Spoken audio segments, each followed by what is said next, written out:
Well, Nick Freitas seems to be making the rounds with the Tradcon shows. I see him on Allie Beth Stuckey's show. Now he's on Front Row Seat with Ken Coleman, which I guess is part of the Dave Ramsey stuff or whatever. But anyway, this video, they're talking about bro influencers and the empty promises they make compared to, I think we're going to contrast that with the promises that are made by the Tradcons. Okay. We'll see what promises come true. Hey, if you're liking this content, give me a like, subscribe, give me a comment below. This is interesting stuff. Not that he's a good guy. This guy's like the Green Beret, Nick Freitas. But some of his advice, I kind of wonder like, I don't know. I am still to this day not worthy of my wife. And as long as I have that mindset, I'm constantly working to be worthy of her. Let's get to it here. I would not even be looking for a long-time partner until I was at least 28. And I feel like 20 is pretty, look at it for what it is. Most women marry a man between 6 and 7 years older than them. So that means you have to go down to like 18. Those guys that get married early, they never achieve what they should have achieved. And it doesn't work because he never becomes the man he could have. It is set up for failure. If I were you, I would do nothing but get jacked, get your money up, build yourself as a man, because women are just going to jump in front of you. I tried to get through that the first time. I had to stop it a few times and take a few deep breaths. Thoughts on that? So here's what I'll say about Justin. I think somebody broke Justin's heart early on, and he's been making women pay for it for a while. Without question. Oh, come on, man. Who hurt you? So Justin Waller, he's a baller, right? I guess he's like multi-millionaire and he has a lot of women and blah blah blah. Now, is he living a godly lifestyle? No, probably not. But what the first thing they go to is, oh, who hurt you? Come on, guy. If you're gonna make a legitimate argument, don't go there. I mean, come on. Too cliche. Anyway, let's move on. What do they got to say here? Look, I'm a Christian, so I look at things through a biblical worldview. And so what I look as the responsibilities of masculinity as a husband, as a father, is all informed by that. Justin has a very, very different outlook on life. I think we need to understand in part why a lot of young men are listening to that, though.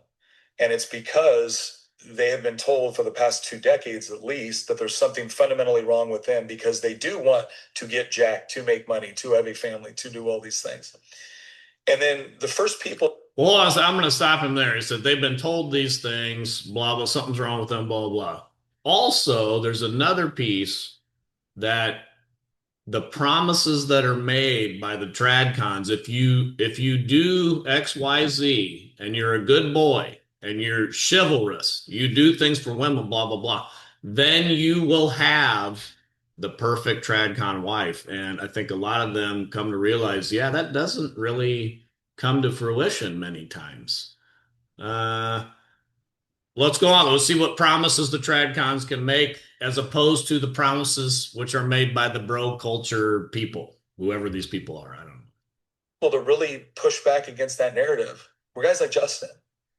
And by the way, I hold the church accountable for this because I cannot tell you how many times I look at and look, we have a good youth pastor at our church, but I'll see these youth pastors and I'll look at it like, dude, are you a man or are you a boy?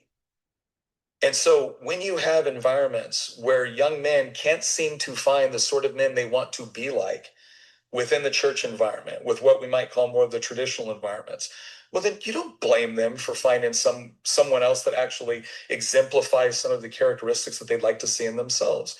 The problem is all right, so hold on just there. So I think Nick is saying he blames the church for young men turning to a guy who is ripped, successful, rich, and has a lot of beautiful women around him. He blames the church. And who do we blame in the church? The youth pastors who don't act like men. I don't know if I would necessarily say that's why these guys are looking to men such as Justin Waller for the I don't know if Nick nailed it on that one there. But let's go on. Let's go on. Then it goes down this direction where it's you need to be strong, you need to be successful, you need to be powerful. I agree with all of that. To what purpose? Oh, so you can get nice cars, so you can sleep with a lot of women, so you can do it. No, that's hollow. Not to mention the fact this whole idea of you got to wait till you're 28 to get married, to get established or whatnot. I don't think there's any biblical directive on what age you have to get married at, but I would advise people to consider this. You shouldn't get married until you are mature enough to get married. But I got married at 19. Yeah. What I always tell people is that if you have this attitude where it's, I'm going to live life and then I'm going to settle down and get married, dude, you don't know what marriage is about. And you are setting yourself up for failure. That advice sets you up for failure because you are looking at this as ideas. I'm going to build this. I'm going to add her to it. No, I wanted to build my life with my wife. That's right. And the other thing that was great about this is, all right, so then we'd have to ask now if this is true. Now this is the Tradcon ideal. Let's say, and this is a good ideal. We just have to say, how obtainable is this in 2025? He's saying you need to find this wonderful woman who will just be on board. She will be the Proverbs 31 wife. She will be the Genesis 2 kind of wife who comes alongside of you as your helper, who will help, who is the Ephesians 5 wife, who will submit to you in all things, who will help you accomplish your mission. You need to be mature enough at 19 to get this woman and find her. Now, we'll remember, though, Proverbs 31 says, this kind of wife, she is rarer than rubies. She's rarer than rubies. Now, how many rubies have you found lately? I haven't ever found a ruby.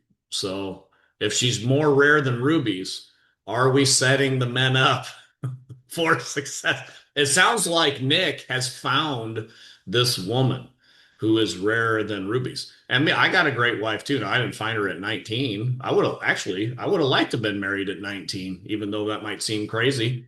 Like I had at 18, I had a girlfriend that I really wanted to marry, and she dumped me. Oh well. I mean, whoops. So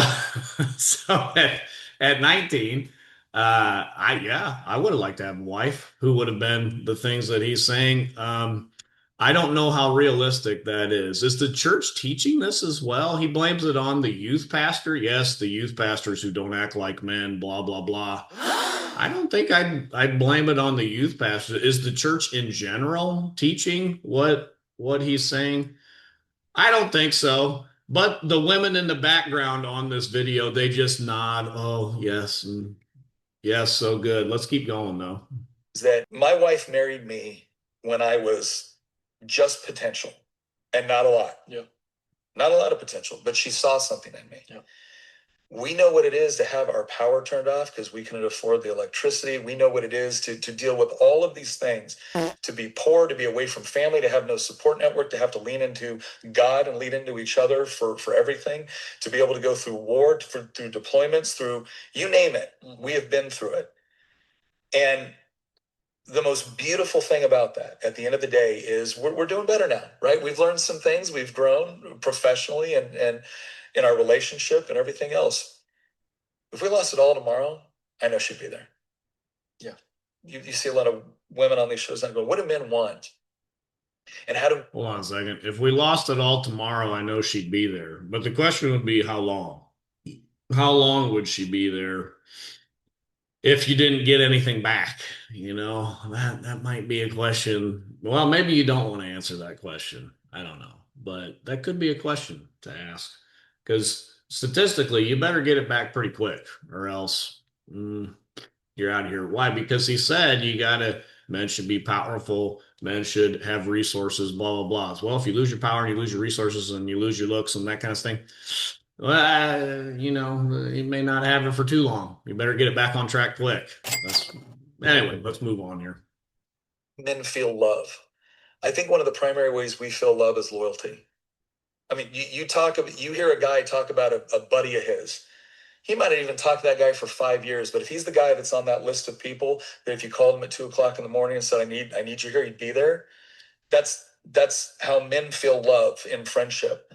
When we feel the same thing about our wives, right? And on top of all the other ways that we feel love with our wives, that's powerful. And it's unique to marriage. Yeah.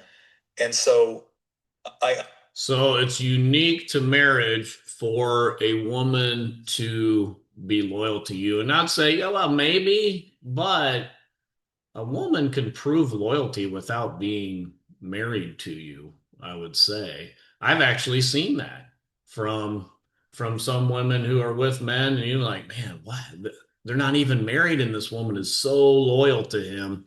I don't think it takes men, because we know legal marriage doesn't make anything happen. And like women and men break the legal contract all the time. That doesn't ensure loyalty for anything in there. Even this is even sadder, covenant marriage. When we covenant before God and man, people break that all the time too. That does not ensure loyalty at all. We know that because people break it all the time. Should they take that covenant more seriously, the promise before God and man? Absolutely, they should. But it doesn't seem in 2025, even sincere religious people break that all the time. They say, yeah, that doesn't ensure loyalty. Maybe it's just a character trait. It's a good character quality to look for, loyalty. And I think the bro influencers talk about that a lot. That's one of the things you should select for, loyalty there. Marriage does not ensure that at all. I understand why people would admire the fact that Justin has been very financially successful. I understand why they would admire the fact that he's taking care of himself. He's in great shape. I understand all of that. What I would tell them is that if that isn't toward a purpose greater than your own hedonistic desires, the worst thing possible will happen to you. And as that is one day you will have achieved all the things that you thought would bring you joy and peace and fulfillment. Yeah. And you're going to find out that they didn't. That's right. And there's no greater depression. There's no greater letdown. The greatest letdown is not being in the gutter. The greatest letdown is achieving what you thought was the pinnacle and realize that you were wrong. Because that right there is that seems like stupid advice. Hey, listen, you need to be. Now, I think what he's saying is all of this masculinity that Justin has, that needs to be directed towards a purpose. Now, what is that purpose that the Tradcons are selling? What is it?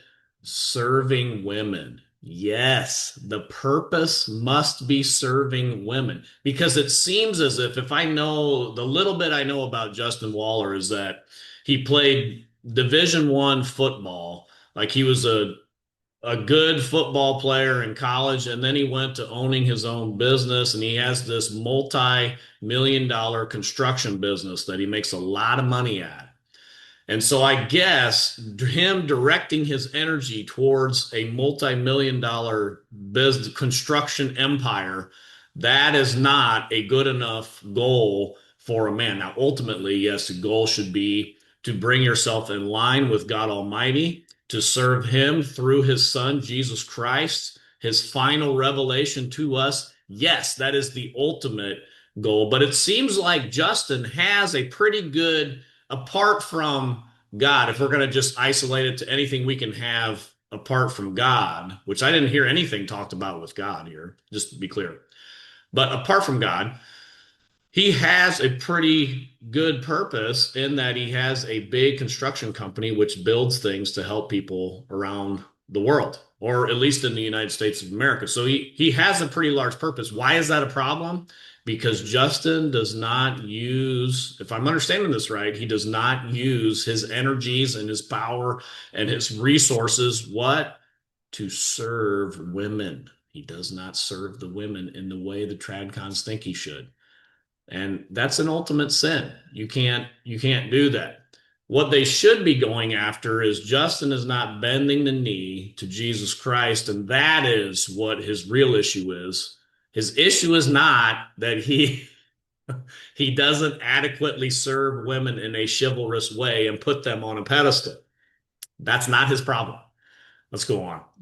Path to loneliness. Yes. I could do a opposite of that and go, this is leading to loneliness. By the way, there's no data that I'm aware of that bears out what he said. No. In fact, the data shows that people that are married are more financially successful as a result of the companionship and the relationship. I think. So Justin is on a path to loneliness, this Ken guy says. Says who?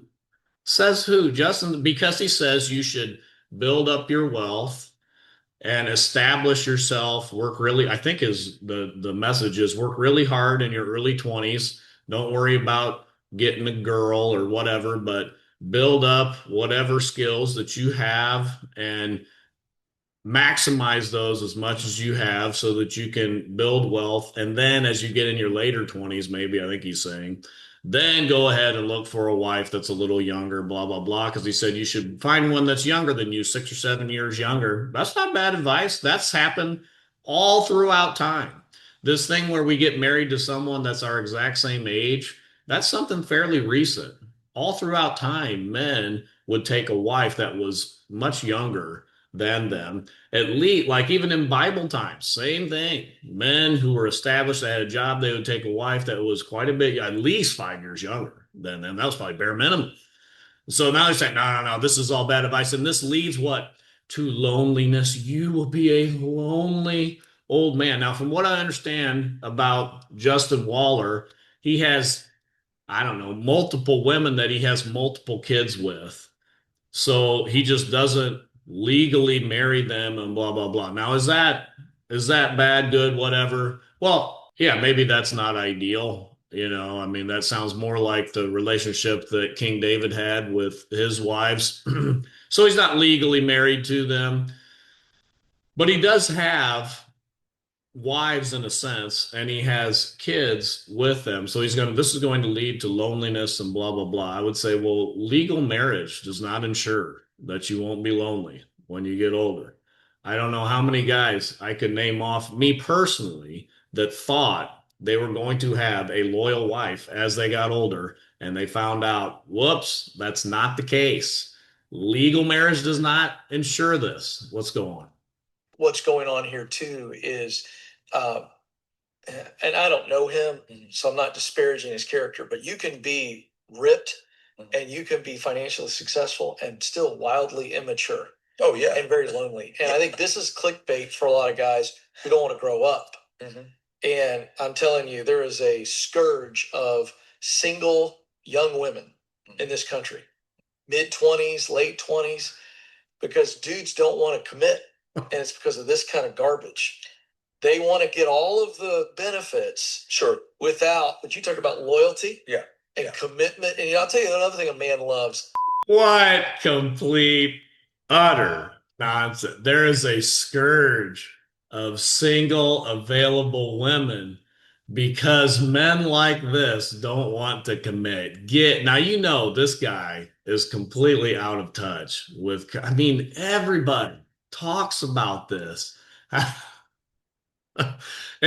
These women, they just want to be married so badly. These average women out here, they want to be married so badly to the average man. No, they don't. Maybe actually, hold on a second. Maybe he's right.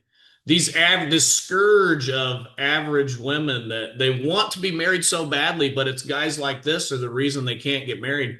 Maybe that's true because all of these single women want the guy like Justin Waller, who's ripped, who's rich, who knows how to carry himself, who dresses well, blah, blah. But guess what? Maybe Ken's right.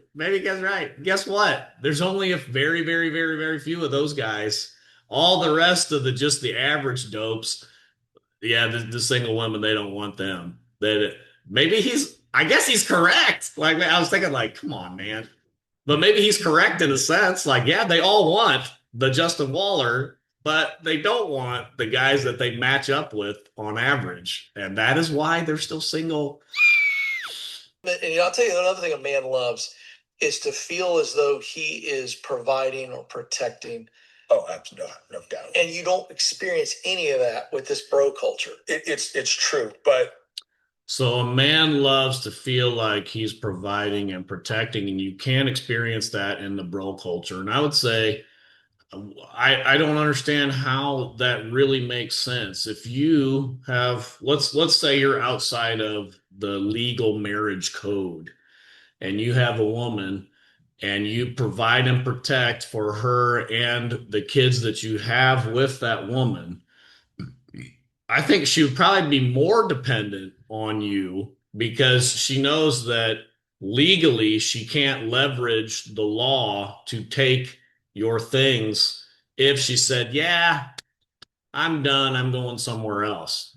These guys are so out of touch with what is actually happening in society with a divorce rate at at least 40%. And 80% of the time, it's the women who file for the divorce when it happens. Because the reason given normally is because, well, the men, they just suck. That's why we have to get divorced from them. Okay. No loyalty. Anyway, let's go on. Nick's going to have a retort here. Let's see. What is it? The only thing I'll push back on that Please do.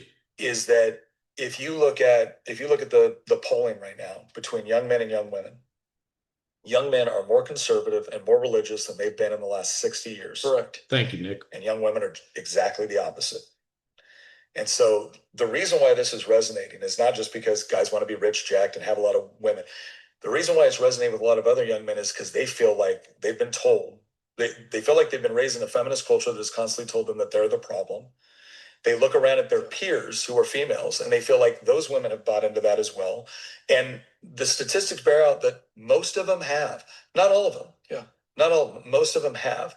And so while I will always be someone that says, men, you have a responsibility to lead. You must always first look inward on how do I become the sort of man that attracts the sort of woman that, if you have this image of the sort of woman that you would like to marry, then you need to first ask yourself, am I worthy of that? And then you need to realize I am still to this day not worthy of my wife. And as long as I have that mindset, I'm constantly working to be worthy of her. Oh my goodness. Oh my good. Give me a break.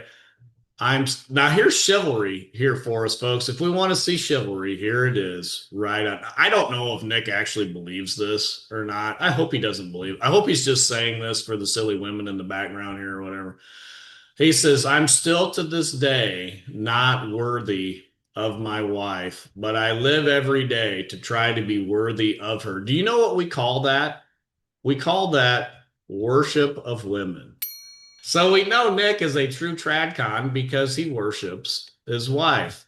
I live every day in order to be worthy of her. Now, Nick, he is a Green Beret in, I think, Green Berets are Army? Is that right? No, that's Marines. I think it's Marines. Well, either one, whatever. Branch like that. Those are elite fighting men. Okay. He's an elite fighting man. And he wasn't worthy of his wife when they got married, and he lives every day trying to be worthy of her. That is the knight in shining armor, chivalric ideal. Oh, I love you so much, baby. This is why young men are walking away from guys like Nick and guys like Ken. They hear this complete and utter nonsense, and they go, no thanks. I don't want to live my life trying to be worthy of my wife or any woman for that matter. I think that's really what's happening in our culture. This is ridiculous. And this is the Tradcon ideal. This really is. We need men who live their lives trying to be worthy of their wife. Now, that is not biblical marriage. Let's just be clear. This is why I talk about this so much. This is not biblical marriage. Biblical marriage, there is hierarchy. There is God, man, wife, kids. That's the family. There's a hierarchy there. It is not the man trying to live worthy of the wife. No, that is completely wrong. That is just romantic chivalry at its best. Oh, man, my goodness. 1 Corinthians chapter 11, verse 9 says, for man was not created for the woman, but the woman for the man. Now, why would we not say that Nick's wife should be trying to live her life worthy of him? Have you ever heard anywhere in our culture where a woman said, my wife, he is such a prize, and I just try to live my life as a worthy wife to him? That is way more in line with biblical marriage than what Nick is talking about right here. And this is why I believe it's not the youth pastors, it's not the church, not all it's this nonsense from the Tradcons or why the young men are saying, nah, we're done with this. We'd rather listen to bro culture, whatever that is. I'm still not sure what that means. So I think all that's healthy, but I do think it has to be acknowledged that there has been a huge problem right now where young men have been starved for leadership. I agree. And unfortunately, I think he's wrong. I think he's leading down a path that's going to cause a lot of loneliness. I think there's other men that. Wait a minute. Wrong again. I think the big problem, Nick says, I think the big problem is young men have been starved for leadership. What? What are you talking about? Well, actually, here's what he is talking about. He's saying young men have been starved for leadership. Translation, young men have been starved for the responsibility to provide and protect for a woman. And I think here's what young men have really been starved of: the authority, when they do take that on, to have any authority over their families. And that's what I believe the young men are seeing. And they're saying, nah, I'm walking away from that. Because if I understand it right, that's what the bro influencers are talking about. They're saying, I'm strong, I'm rich, I have authority, and I take authority over my women and my children. That's something the Tradcons can't tolerate. That's called patriarchy.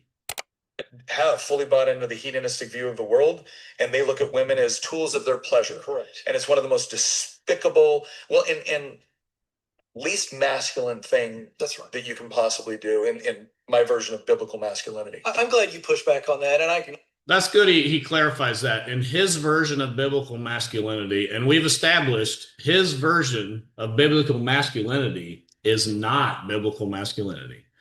Biblical masculinity is patriarchy. Now, is patriarchy incompatible with the society that we've set up? Absolutely. Yes, it is. But it's just to be clear, his version of biblical masculinity is not biblical masculinity. Let's check that.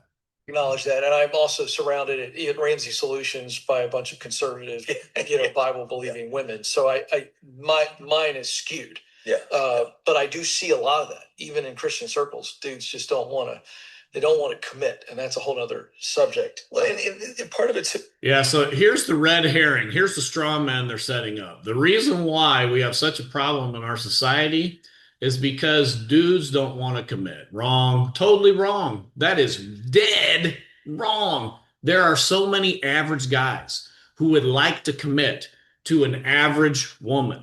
In the church, I think he's meaning, there's so many average Christian guys who would like to commit to an average Christian woman. And guess what?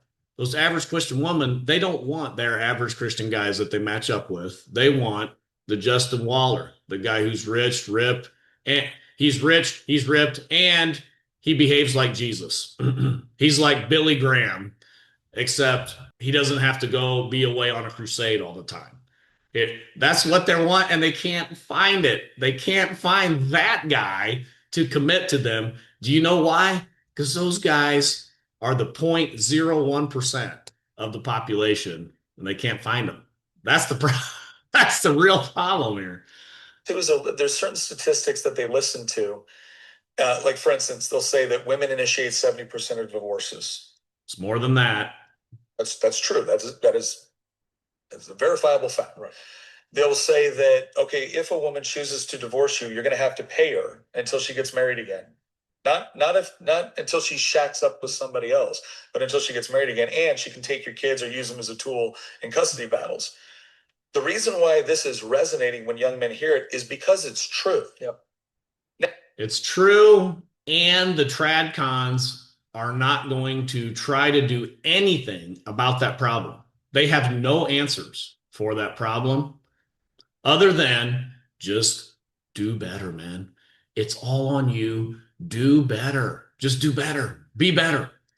Now, here's the other thing I would say, and this is the part that just irritates me about looking at the world and viewing everybody through the lens of statistics.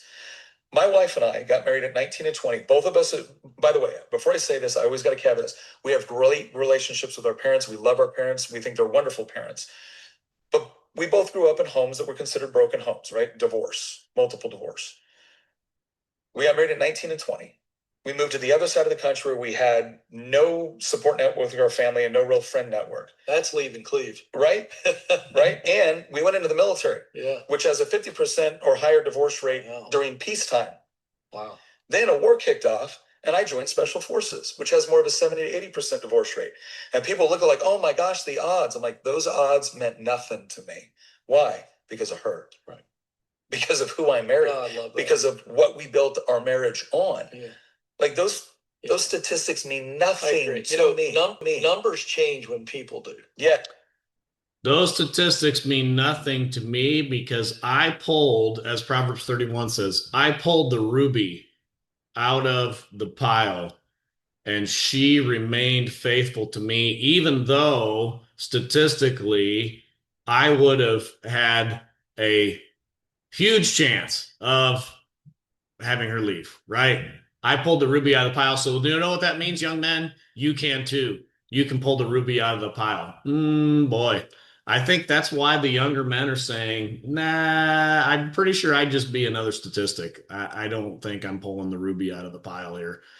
Maybe you can, though. Keep selling dreams here. I don't know. Like, maybe we should try to set men up for success based on the way things are right now and not, hey, you can pull the ruby out of the pile here. I don't know. Yes, yes.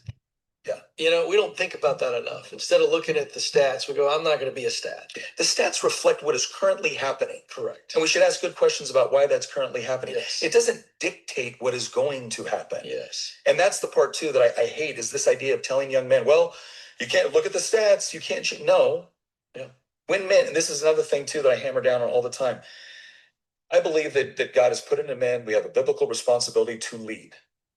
It doesn't dictate what is going to happen, but the example that's used so often is that it can be an indication, though, of what is very likely to happen if you are a fool. If I gave you a parachute and I said, hey, listen, this parachute, it fails 40% of the time.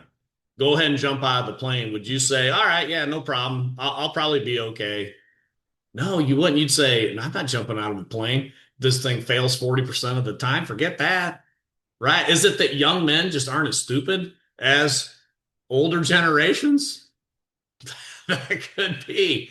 That could be. Dictate what is going to happen. Yes. And that's the part too that I hate is this idea of telling young men, well, you can't look at the stats. You can't. No. Yeah. When men, and this is another thing too that I hammer down on all the time. I believe that God has put into men, we have a biblical responsibility to lead. So lead. If you're waiting for the circumstances to change so that your leadership or the masculine traits that you want to develop will be properly respected within society, guess what? You're going to be real disappointed because you're the one that is actually going to change the conditions that you don't like. Mm-hmm. But you can change them for good or for worse. Right. So you better understand, you better get that worldview together. And again, for me, that all goes back to, it's got to start with God. And then you build from there. Now, the thing I'm going to throw a little shade on with Nick's advice that he's giving is I think he probably really did pull a ruby out of the rubble here, as Proverbs 31 says. But he says in another interview I listened to that as he was married, it was quite a bit farther into his marriage that he really got serious about following the ways that God has laid out in Scripture to lead his family. And so it sounds like to me, he just had a really good wife. Now he's looking back and saying, well, you have to start with God. He has to be the center of your marriage and blah, blah, blah, blah, blah. But he even admits in other interviews that he didn't do that. And somehow his wife, through a lot of turmoil, even after he was out of the military and they started having their family and establishing it and blah, blah, blah, blah, blah. Then halfway into all of that, he really started taking his faith seriously, following God seriously. And then now he can get on all these podcasts and say, hey, yes, you need to follow God and blah, blah, blah, blah, blah. And if you do what I did and you married at 19 and you built with her, then you'll have an awesome life. I think the young men are saying, no, we've seen the code in the matrix.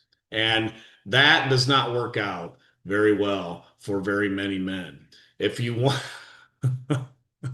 if you're exceptional, then maybe it'll work out. If you're normal, well, then you get the normal statistics, I think, here. Well, I mean, hey, I agree with them that men should lead well, but leading well means you have authority. That's what biblical marriage indicates, that a man has authority, that there's a hierarchy, and we don't believe that today. We don't believe it in the church. We don't believe it hardly anywhere, that there's authority for anybody. The only person that really has, or the only entity that has real authority is the state. No one else does. Women. And we'll get that turned around, though. we are going to get that turned around because Christ is winning. He is building his church, and the gates of hell will not prevail against it. Until next time, this is the Post Millennial Man.